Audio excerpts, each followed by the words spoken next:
अभी पंचायती राज का चुनाव होगा, जिसमें कुछ नया नियम लागू किया गया। नियम क्या लगाया गया है, जो भी 10वीं पास होगा पंच और वार्ड का हकदार बनेगा, वही चुनाव लड़ेगा।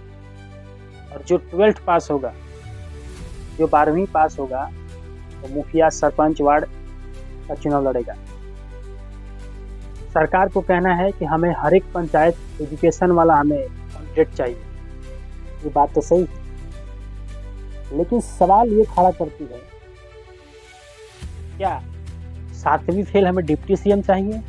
उसके लिए कोई नियम, कोई कानून का व्यवस्था नहीं है कि विधानसभा चुनाव जब होता है तो हमें विधायक किसको चुनना है, किसको लड़ना है? क्या ये सरकार निर्भर नहीं करती है? क्या यह सरकार पर निर्भर नहीं करती है?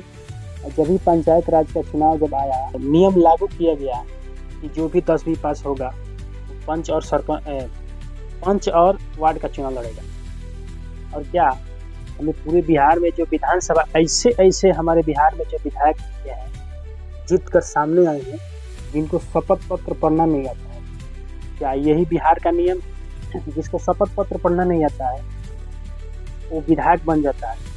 और एक पंच के लिए, वार्ड के लिए मैट्रिक की एजुकेशन चाहिए, मैट्रिक पास होना चाहिए। ये कौन सा कानून व्यवस्था बनाया गया है? सबसे बड़ी सवाल तो ये करते हैं कि हमें डिप्टी सीएम हमें 7वीं पास नहीं चाहिए। उनके लिए नियम नहीं है। संविधान में क्या यही नियम लिखा गया है कि और विधानसभा में अनपढ़ लोग लड़ सकते हैं? और पंचायती राज जब चुनाव आता है तो उसमें केवल एजुकेशन वाला ही चाहिए, एजुकेशन हमें पंचायत बनाना है।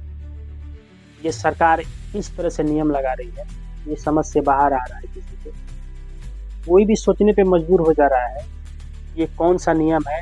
विधानसभा चुनाव जब होता है उसमें अनपढ़ हमें नेता चाहिए, अनपढ़ हमें डिप्टी सीएम चाहिए।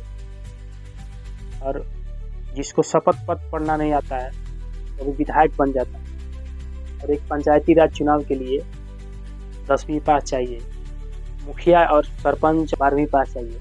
नियम तो सही है, लेकिन ये नियम पूरे देश में लगना चाहिए। विधानसभा हो चाहे केंद्र हो, किसी का भी चुनाव हो, वो नियम लगना चाहिए कि जो मैट्रिक पास है, इंटर पास है, उसको वही लड़ सकता है चुनाव। ये नियम सबके लिए बराबर होना चाहिए। क्यों केवल पंचायती राज में क्यों लग रहा है? ये सबसे बड़ी बात। अगर ये वीडियो अच्छा लगा हो तो अपने कमेंट सेक्शन में अपना राय जरूर दीजिए।